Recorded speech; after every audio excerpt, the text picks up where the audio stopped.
ফুলকপি পনিরের তরকারি রেডি হয়ে গেছে। ও দেখে আর লোভ সামলাতে পারছি না বন্ধুরা, রাইসের সঙ্গে কখন খাবো।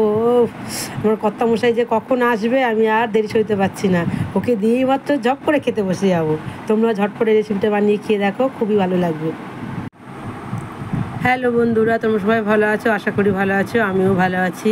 আজকের আবার নতুন ভিডিও নিয়ে চলে এলাম। আজকে কি রান্না করব তোমাদের সঙ্গে শেয়ার করছি। দেখো, এই যে এত বড় একটা ফুলকপি তোমার দাদাভাই এনে দিয়েছে। আজকে তো সোমবার, আমার ছেলে পায়ে হেঁটে গেছে বাবার কাছে জল ঢালতে, তার জন্য বললো নিরামিষ খাবে। নিরামিষ তো এমনি তো ডাল ভাত চলবেন না আমাদের বড়মশাই আবার রান্নার ফ্যাচাং আছে। ওই জন্য বললো ফুলকপি পনিরের তরকারি করো আর রাইস করো, আর হচ্ছে বেগুনি করো, পাঁপড় ভাজো।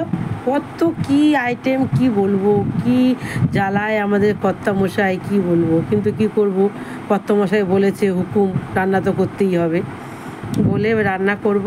আবার ছেলে চলে আসবে, এসে খেতে পারবে, বিকেলে চলে আসবে। দিয়ে এবার দেখো নিরামিষ রান্নাটা কীভাবে করি তোমাদের পুরো ভিডিও দেখো।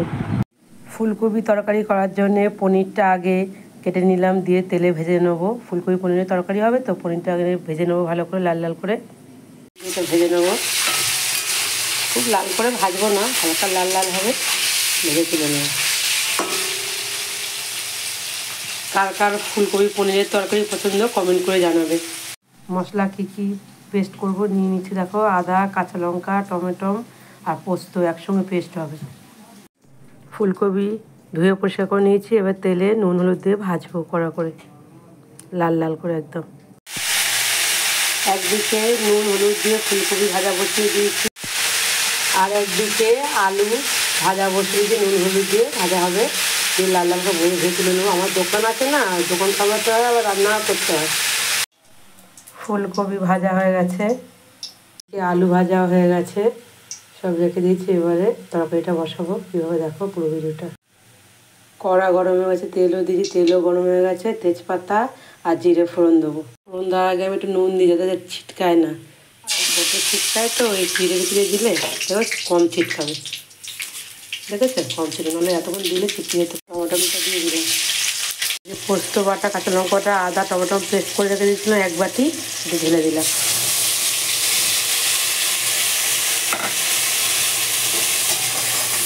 এটাকে মশলাটা ভালো করে কষিয়ে নেব।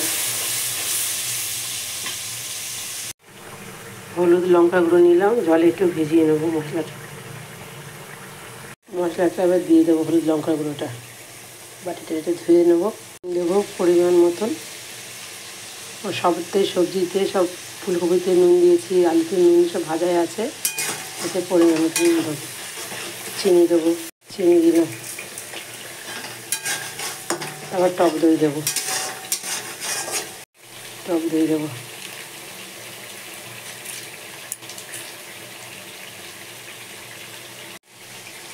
টক দই দিলে যে কোনো তরকারি আলাদাই একটা টেস্ট চলে আসে। দেখো গ্রেভিটা কত সুন্দর লাগছে। ভালো করে এটা কষিয়ে নেবো, তারপরে আলু দেবো। মশলা কষা হয়ে গেছে, আলুগুলো দিয়ে দেবো। আলুগুলো দিয়ে দিলাম, ভালো করে নেড়ে নেবো। নিরামিষ তরকারি তো তেল মশলা না হলে ভালোই লাগে না। আমাদের এমন তেল মশলা খেয়ে অভ্যেস হয়ে গেছে, ভাবছি কম করে খাবো, তেলটা কম দেবো, সে হয়ে যাচ্ছিলো হবে। আর কাল আস্তে আস্তে ছাড়তে হবে। তেলগুলো দিয়ে দিলাম,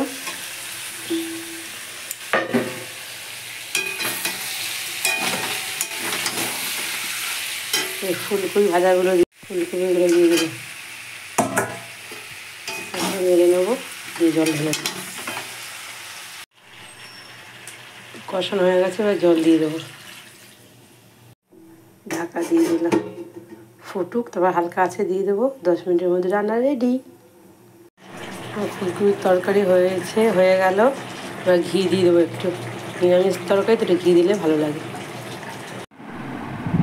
ফুলকপি পনিরের তরকারি রেডি, লাল লাল ঝাল ঝাল কি এরকম নিরামিষ তরকারি রান্না হয়ে গেছে। এবার গরম গরম গরম রাইসের সঙ্গে খাবো, কি দারুণ লাগবে বন্ধুরা। তোমরা ওই রেসিপিটা বানিয়ে নাও ঝটপট করে।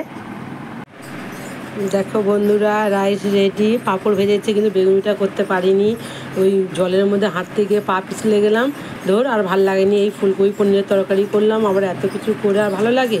রাগের জ্বালাই করিনি, এত ভালো লাগে জল বৃষ্টির মধ্যে রান্না বান্না করতে। এই যে ফুলকপি পনির, ও বাবা জিভে জল জল। এই যে আমি একটু আলু বেশি খাই, আলু নিলাম, ফুলকপি নিচ্ছি, দিয়ে এবারে খাবো।